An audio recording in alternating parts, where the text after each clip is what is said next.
One of the most reassuring things for a child and their parent is to be greeted by name. Learning your class list is so important.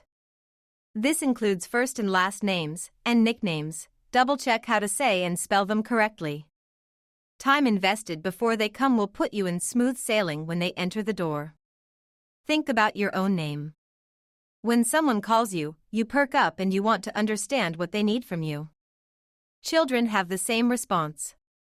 You can associate the child's name with a positive experience and help the child feel confident about who they are and what they are called. You can't be sure what that child is being called when they are not in your learning environment. This is your chance to make them feel special and included. Plan a couple activities that you can do for creating a name rhyme.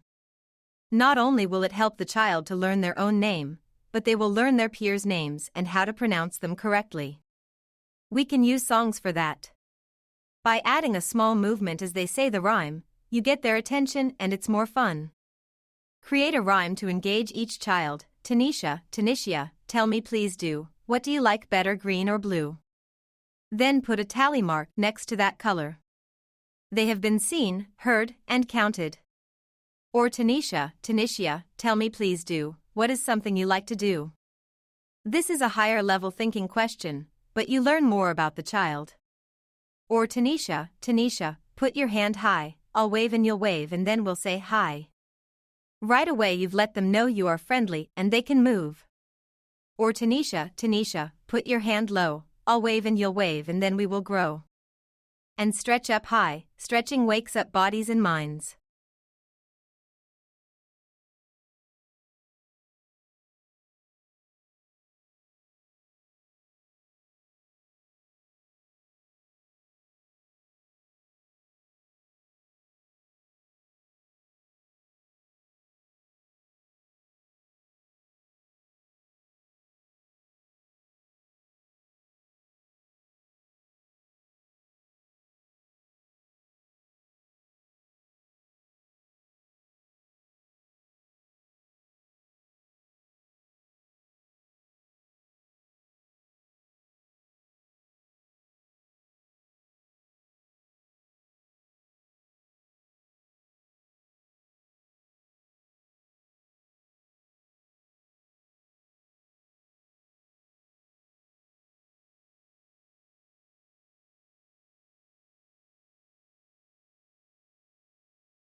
There is a wide range of typical development at any given age in years and months. Still, there is a common range of developmental expectations too. Sometimes a child is small for their age, and this might lead to underestimating a child's development cognitively and socially. Sometimes a very young child has a large body and we expect more than they are ready for. Our expectations might be unrealistic and lead to frustration for both the child and the teacher. So before you ever meet them, make a list of your students by ages, from youngest to oldest. Be careful to notice which year they were born to be sure you have put them in the right order. Then meet the children and see for yourself what they already can do with confidence and where they need support in gradual skill building. Now let's consider some fun projects that help you learn their abilities. Handprints are fun for everyone, and then they can be used for a beautiful bulletin board or classroom chart of helping hands. Pasted on round construction paper, wallpaper books or yogurt lids, they can be hung all around your room or taken home to hang in a window. For youngest children or developmentally challenged kids, handprints might be easier. Have them dip a hand in small amount of paint spread lightly on a styrofoam meat tray, and press hand firmly on plain paper. Let dry.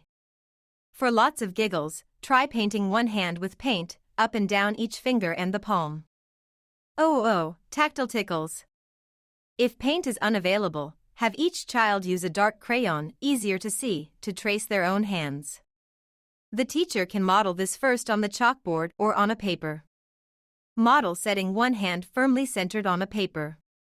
The dominant hand holds the crayon near the tip and follows the edges of the palm, up and around each finger, saying up, and around and down, and then up, to show that it takes time and care. You can even do some good hand and finger wiggles and massages and flicking to get ready.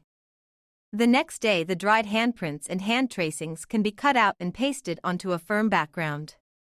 Meanwhile, the teacher is assessing the children's skills and security and insecurity and helping as needed.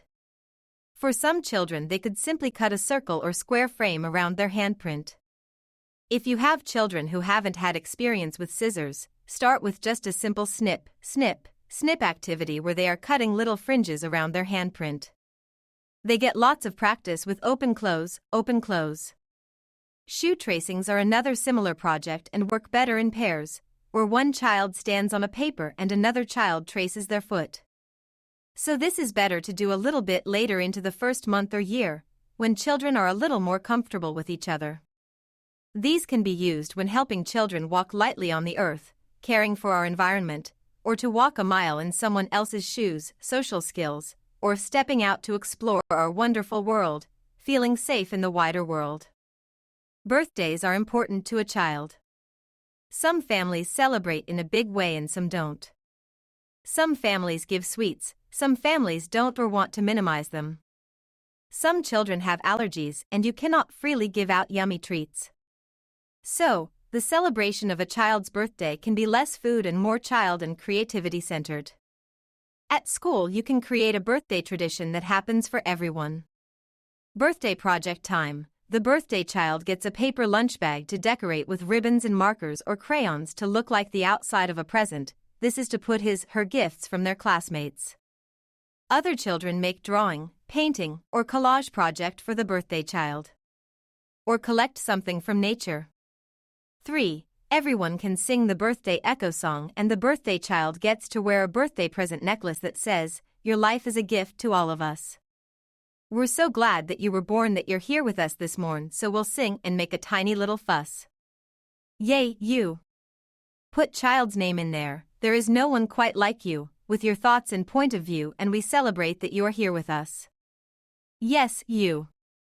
Children have a long day to get through in a large group.